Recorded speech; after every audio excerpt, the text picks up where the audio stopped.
તેલોદ ગામે આજરોજ સવારે તેલોદ સ્વામિનારાયણ મંદિર તેમજ સમસ્ત સત્સંગ સમાજ તરફથી દિવ્ય શાકોત્સવ તેમજ સત્સંગ સભાનું આયોજન કરવામાં આવ્યું હતું, જેમાં વડતાલના પીઠાધિપતિ આચાર્ય શ્રી રાકેશ પ્રસાદજી વિશેષ ઉપસ્થિત રહ્યા હતા। વડતાલના લક્ષ્મી નારાયણ દેવના દ્વિશતાબ્દી મહોત્સવમાં પધારવા હરિભક્તોને ખાસ અપીલ કરી હતી।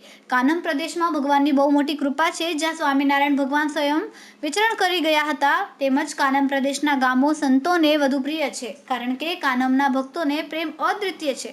આ પ્રસંગે નોતમ પ્રકાશદાસજી તેમજ ધારાસભ્ય ડી.કે. સ્વામીએ હરિભક્તોને રૂડા આશીર્વાદ આપ્યા હતા। વલતાડ મંદિરના પીઠાધિપતિ આચાર્ય રાકેશ પ્રસાદજીનું પુષ્પમાળા પહેરાવીને ભવ્ય સ્વાગત કરવામાં આવ્યું હતું। વ્યાસપીઠ ઉપરથી નારાયણ ચરણ સ્વામીના સુમધુર કંઠે સંગીતના સથવારે શાકોત્સવ નિમિત્તે હરિભક્તોને કથાનું રસપાન કરાવ્યું હતું। કથામાં ભગવાન સ્વામિનારાયણની લીલા તથા ભગવાને લોયા ગામમાં કરેલા શાકોત્સવ પ્રસંગનું વિશાળ શૈલીમાં રસપ્રદ વર્ણન કરવામાં આવ્યું હતું। કથામાં બાદ મોટી સંખ્યામાં સમસ્ત ગામ લોકો તેમજ આજુબાજુના ગામમાંથી પધારેલા હરિભક્તોએ મહાપ્રસાદીનો લાભ લીધો હતો। રિપોર્ટર રવિ સૈયદ, તહેલકા ન્યૂઝ, આમોદ।